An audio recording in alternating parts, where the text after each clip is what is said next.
여러분 안녕하세요. 부동산 부두칠성 김하인쌤입니다. 동형 모의고사와 함께 100점의 꽃을 피우자 동백꽃 강의를 시작하겠습니다. 동백꽃 동형 모의고사는 우리 공직사 시험 26회부터 33회 기출문제를 옳은 지문은 틀린 지문으로, 틀린 지문은 옳은 지문으로 완전히 탈바꿈한 총 8회분 모의고사 문제입니다. 이 모의고사 문제집을 판매하고 있습니다.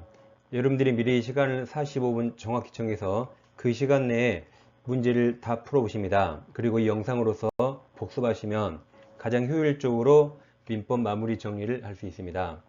그리고 틀린 문제는 반드시 계속 확인해 보셔야 됩니다. 이 시간에는 제5회입니다. 5회는 우리 시험 30회 기출문제를 변형했습니다. 이 시간에는 41번부터 50번까지 공부하겠습니다. 자, 41번입니다. 반사의 질서 법률에 관한 설명으로 옳은 겁니다. 박스가 나오면 항상 옳은 건가 틀린 건가 잘 비교하세요. 옳은 거에 동그라미를 2번 쳐놔요. 2번 친단 말은 마지막에 반드시 확인해야 돼요. 옳은 걸로 풀어놓고 틀린 걸 잘못 체크할 수 있거든요. 그래서 마지막에 꼭 확인합니다.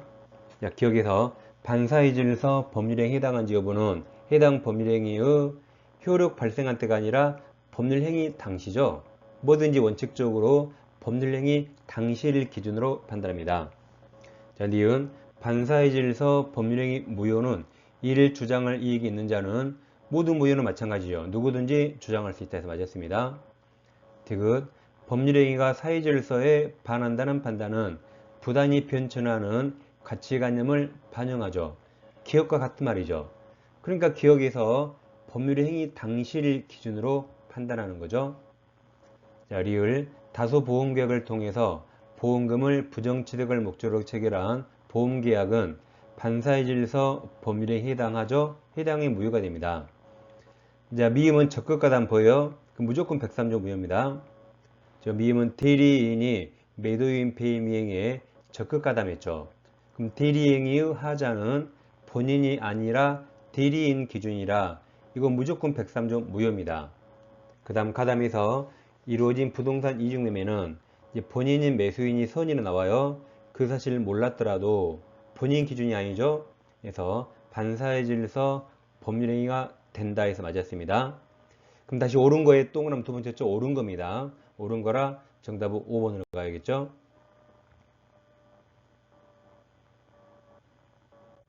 다음 42번입니다. 통정어의 표시 설명 옳은 겁니다. 1번 통정어의 표시가 성립하기 위해서 진의와 표시 불일치에 관하여 상대방과 합의가 통정이 있어야 되죠. 그러니까 비진의 표시는 상대방과 통정이 없잖아요. 거기서 차이가 있습니다. 2번, 2번 중요한 거 아닙니다. 통정어의 표시로서 무효인 법률행위는 채권자 취소권 대상이 될 수 있습니다. 그러니까 채권자가 있고 그게 금전 채권이라면 가능할 수 있어요. 2번은 볼 필요 없습니다. 3번 당사자가 통정하여 증여를 매매로 가장. 그럼 원래 증여하는 건데 매매로 가장했죠. 그럼 증여가 은닉행위라 증여는 유효죠. 매매가 무효해서 맞았습니다. 정답은 3번입니다. 이제 4번은 자 3자를 잘 비교하세요. 여러분 해제의 3자 공부하셨죠? 해제의 3자로 보호되려면 등기 인도를 요합니다. 해삼 등기 기억나세요? 해제의 3자는 등기 등을 해야 보호되는데 이 다른 3자는 등기를 요하지 않습니다. 4번 통정어의 표시 무효로 대항할 수 없는 제3자는 통정어의 표시를 기초로 새로운 법률상 이해관계를 맺은 자예요. 그 뒤에 뿐만 아니라 다 틀렸어요. 뿐만 아니라 등기 인도 등으로 완전한 권리를 갖춘 자, 이건 해제의 3자입니다. 이 허위 표시 3자는 등기 인도 같은 거 요하지 않습니다. 5번 통정어의 표시 무효로 대항할 수 없는 제3자에 해당한 여부를 판단할 때 자, 파산관제인 나왔죠? 그러면 선입니다. 파산관제인은 파산 채권자 중 한 명이 선이라면 이자는 선의로 다뤄줘 보호해줍니다. 정답은 3번입니다. 네, 4위 3번 조건기한 설명 틀린 겁니다. 1번 해지 조건이 있는 법률행위는 조건이 성취한 때부터 그 효력을 상실한다, 잃는다 맞았죠? 효력 소멸 조건입니다. 2번은 계한이익 나면 계한이형 외우세요. 계한이형. 그럼 다시 2번 계한이익 상실특약은 특별한 사직금리란 형 맞아요. 형성권적 계한이익 상실특약으로 추정합니다. 3번 같은 게 조건에서 시험이 가장 많이 나왔죠. 3번 조건이 법률 행위 당시 이미 성취할 수 없는 불능 조건이라 마이너스. 다음 그 조건이 정지 조건은 효력 발생이라 플러스. 곱한 마이너스잖아요. 그럼 무효로 나와야 돼요. 조건 없는 틀렸죠. 조건 없는은 유효란 말이죠. 이건 무효로 나와야 됩니다. 정답이 3번입니다. 4번 불확정한 사실의 발생 시기를 이행 기한으로 정한 경우 그 사실 발생이 불가능하게 된 때에도 이행 기한이 도래한 것으로 볼 수 있습니다. 여러분 기한은 무조건 도래하죠. 이게 맞습니다. 자 밑에 200 보세요. 갑부동산을 을과 임대차 했습니다. 임차인 을이 갑에게 보증금 지급하고 갑은 을에게 목적물 넘겼죠. 근데 기간이 끝납니다. 그럼 갑은 을에게 보증금 반환해야겠죠. 근데 갑이 이럽니다. X를 제3자에게 임대차해서 그 제3자에게 받은 보증금을 을에게 반환하기로 약정하였습니다. 언제 준다고요? 제3자에게 임대차한테. 근데 여러분 제3자에게 임대차한다는 게 이런 일이 발생할 게 확정적입니까? 불확정적입니까? 평생 임대 안 될 수 있죠. 그러니까 불확정합니다. 이렇게 불확정한 사실이 발생할 때를 보증금 주는 이행기한으로 정했는데 다행히 제3자에게 임대차 했습니다. 그날 보증금 줘야겠죠. 근데 X부동산이 불타 없어져 버려요. 그럼 제3자에게 임대차 한다는 게 불가능이죠. 그럼 불가능하게 되면 바로 보증금 반환해야겠죠. 둘 다 이행기한이 도래한 것으로 볼 수 있습니다. 그래서 4번을 맞았어요. 다시 4번 불확정한 사실의 발생 시기를 이게 제3자에게 임대차 한다는 사실이죠. 그걸 이행기한으로 정했죠. 그 사실 발생이 불가능하게 된 때 이때도 기한이 도래한 것으로 볼 수 있습니다. 5번 상계는 우리 시험 범위가 아니지만 단독행위입니다. 그럼 단독행위는 원칙적으로 조건과 기한을 붙일 수 없습니다. 네, 44번 갑은 을과 체결한 매매계약에 대한 적법한 해제 의사표시를 내용증명 우편을 통해서 을에게 발송하였다. 틀린 겁니다. 1번 갑이 의사표시를 발송한 후 그럼 발송할 때 살아있었죠? 사망하더라도 해제 의사표시 효력에 영향을 미치지 않는다. 그들의 유효 맞았습니다. 2번 을이 갑의 해제 의사표시를 실제로 알아야 알 거요 하는 거 아니죠? 알아야 해제 효력이 발생하는 건 아니다 맞았어요. 요지 가능하면 도달이죠. 3번 갑은 내용증명 우편이 을에게 도달한 후 도달하면 효력이 생겼습니다. 따라서 이제 일방적으로 해제 의사표시를 처리할 수 없습니다. 4번 갑의 내용증명 우편이 반송되지 않았다면 특별한 사정이 없는 그 무렵에 을에게 송달되었다고 볼 수 있죠. 5번 갑의 내용증명 우편이 을에게 도달 그랬어요. 을은 지금 능력자잖아요. 을에게 도달하면 효력이 생겼습니다. 을에게 도달 여기서 이미 효력이 생겼습니다. 다음 도달한 후 그럼 정상으로 수령했죠? 그리고 우리 성년후견 개시 심판받은 경우 그래도 의사표시 받을 때는 정상이었습니다. 그래서 갑의 해제 의사표시는 효력이 이미 생겼다. 노란색 을에게 도달해서 이미 생겼습니다. 그래서 정답은 5번입니다. 45번 갑은 자신의 엑스토지를 매도하기 위해서 을에게 대리권을 소유하였다. 그럼 대리가 문제가 나오면 누가 대리인인가? 을이죠. 무슨 권한을 줬죠? 매매입니다. 두 개를 꼭 확인하세요. 자, 옳은 겁니다. 1번 대리인 을이 한정후견 개시 심판받은 경우 특별한 사정이 없는 한 대리권은 소멸하지 않죠. 성년후견 개시는 소멸하지만 한정후견은 소멸 사유가 아닙니다. 2번 을은 갑의 허락, 본인의 허락이 나오면 항상 뒤에 자기계약 나와요. 허락에 의하여 본인 갑을 대리하여 을 자신이 갑의 토지를 매수하는 계약, 이게 자기계약 체결할 수 있죠. 앞에 갑의 허락이 있잖아요. 체결할 수 있습니다. 이런 행위는 무권대리에 들렸죠. 정상적으로 유효가 됩니다. 3번 갑은 특별한 사정이 없는 한 언제든지 을에 대한 후권행위 처리할 수 있죠. 이게 정답이네요. 후권행위 처리는 이무대리 소멸 사유죠. 가능합니다. 4번 갑의 후권행위는 명시적 방법에 의하여 해야 한다. 들렸죠. 민법의 모든 의사표시는 명시, 묵시적 가능합니다. 5번 을은 특별한 사정이 없는 한 대리행위를 통해서 해결된 X토지 매매계약에 따라 중도금, 잔금 수령할 권한이 있잖아요. 정답은 3번입니다. 46번 복대리 설명 옳은 겁니다. 1번이 시험에 아주 많이 나오죠. 자, 1번 잘 보세요. 복 보세요. 복. 복이란 글자. 복. 복자 받침이 기역자죠. 받침. 기역담이 뭡니까? 니은으로 빨리 바꿔요.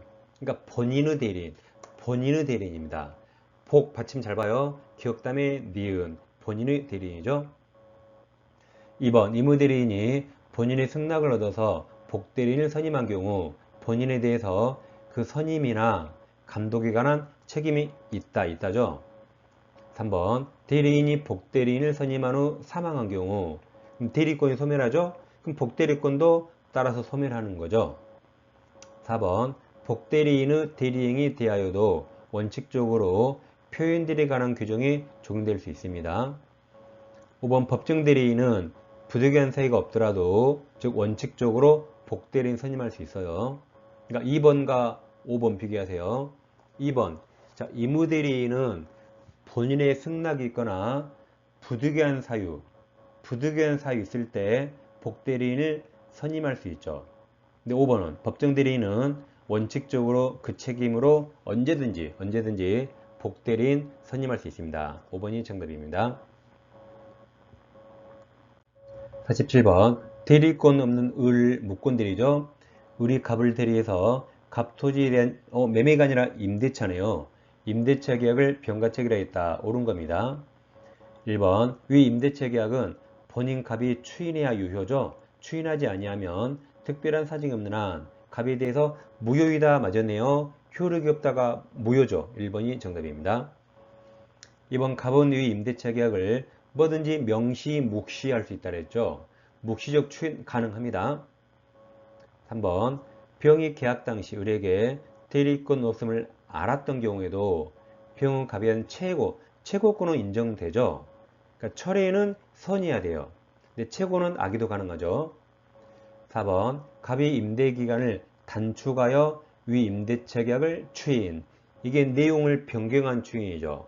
그럼 상대방 비용동이 있어야 그 추인 효력이 있죠. 5번 추인하면 소급표가 있어요. 그래서 갑이 추인하면 특별한 사정이 없는 한 위 임대차 계약은 추인한 때부터가 아니라 계약 시에 소급하여 효력이 생깁니다. 정답 1번입니다. 48번 자 박스 나왔죠? 그럼 옳은 거에 다시 동그라미 2번. 항상 마지막에 옳은 건가 틀린 건가 꼭 확인하세요. 자 기억 대리인이 여러 명 수요인인 때 깡패가 아니죠. 깡패 X 각자 대리합니다. 니은 권한을 정하지 않은 대리는 포준행위 많이 들렸죠. 포준행위를 할 수 있죠. 그러니까 이용행위와 계량행위도 성질이 변하지 않는 범위 내 가능합니다. 디귿 유권대리에 관한 주장 속에 표현대리는 무권대리라 포함되어 있지 않습니다. 다 틀려서 1번이 정답입니다. 다시 박스 옳은 거 동그라미 2번 쳤죠. 다 풀어놓고 틀린 거로 해서 5번에 답 쓰면 큰일 납니다. 그러니까 박스는 항상 옳은 건가 틀린 건가 동그라미 2번 치고 마지막에 꼭 확인하라 말입니다. 그 다음 법정추인 나오면 추청향 외우세요. 추청향이 뭐죠? 추청향. 취소권자가 이행 청구, 양도해야 법정추인이 되고 상대방이 청구, 양도하면 추인되지 않죠. 즉 145조 취소할 수 있는 법률행위에 관해서 존조의 규정에 의하여 추인할 수 있는 후 그 말이 취소원인이 소멸한 후 다음 각호 사유가 있으면 추인한 서로 본다. 누가 봐요? 법에서. 이게 법정 추인이죠. 그러나 이 일을 보류한 때는 법정 추인 되지 않습니다. 밑에 1번부터 6개 있잖아요. 이 중에 노란색 2번과 5번이 있죠. 이 두 가지는 취소권자가 해야 추인이 되고 상대방이 하면 추인되지 않습니다. 그래서 2번이 이행의 청구, 5번이 끝에 양도, 이게 치청양입니다. 네, 흰색 4가지, 1번, 3번, 4번, 6번 4가지는 취소권자가 해도 되고 상대방이 해도 됩니다. 근데 2번, 5번 청구 양도는 취소권자가 해야 추인이 되고 상대방이 하면 되지 않습니다. 결론, 그럼 취소권자는 6개 뭘 해도 다 법정 추인이 됩니다. 네, 상대방은 2번, 5번을 하면 추인되지 않아요. 그래서 취청양 외우는 겁니다. 그럼 49번, 법정 추인이 인정되는 경우가 아닌 거 그랬나요? 가로는 보지 마세요. 가로는 우리가 보는 거 아닙니다. 그럼 자, 법정 추인이 나면 취청양이었잖아요. 그럼 49번은 법정 추인이 아닌 거, 그러면 박스에서 주어가 상대방을 찾으면 답이에요. 그러면 상대방은 이행 청구 양도 안 된다 그랬죠. 반대로 법정 추인에 해당하는 걸 물어보면 주어를 취소권자를 찾으면 그게 정답입니다. 그럼 이건 법정 추인이 아닌 거죠. 그럼 박스에서 주어가 상대방을 빨리 찾아요. 기억은 취소권자, 니은 취소권자. 대거 상대방 나오면 뒤에 이행 청구 나오잖아요. 리을 취소할 수 있는 행위로 취득한 권리를 상대방이 주어져. 뒤에 양도 나오잖아요. 미음은 취소권자. 그럼 디귿과 리을이 정답이에요. 상대방은 이행 청구, 양도 추인되지 않습니다. 그래서 법정 추인이 아닌 거 그러면 주어를 상대방을 빨리 찾으세요. 자, 50번. 갑은 토지거래 허가구역 내에 있는 그 소유 X토지 간에서 을과 매매계약을 체결하였다. 비록 이 계약이 토지거래가 받지 않았으나 확정적 무효가 아니네요. 그럼 유동적 무효란 말이죠. 옳은 겁니다. 유동적 무효라 1번. 갑은 토지거래 허가 협력 절차에 협력 의무가 있습니다. 2번. 을이 계약 내용에 따른 채무를 이행하지 않더라도 무효니까 이행할 필요 없어요.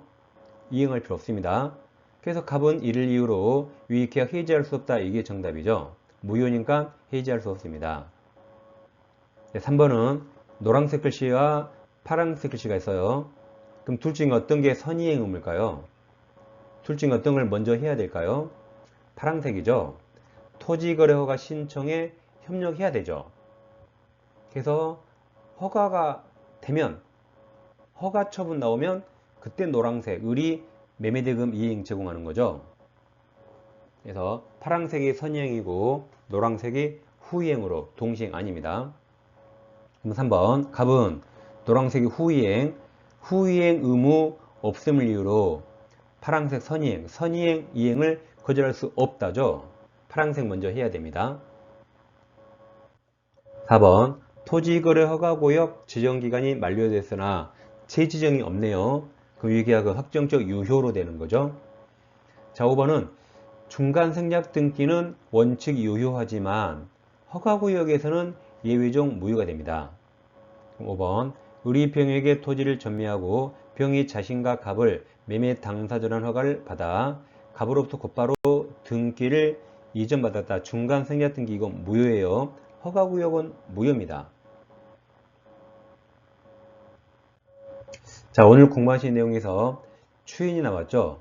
민법 총칙의 추인이 총 5개 나오고 그건 해마다 시험에 나옵니다. 그래서 민법상 추인 5개를 공부하시려면 왼쪽 영상을 클릭하시고 제가 작년 22년에 민법 요약특강 시선집중 특강 했거든요. 올해도 내용 똑같습니다. 이걸 공부하시려면 오른쪽 영상을 클릭하시면 되겠습니다. 자, 다음 시간에 찾아뵙겠습니다. 감사합니다.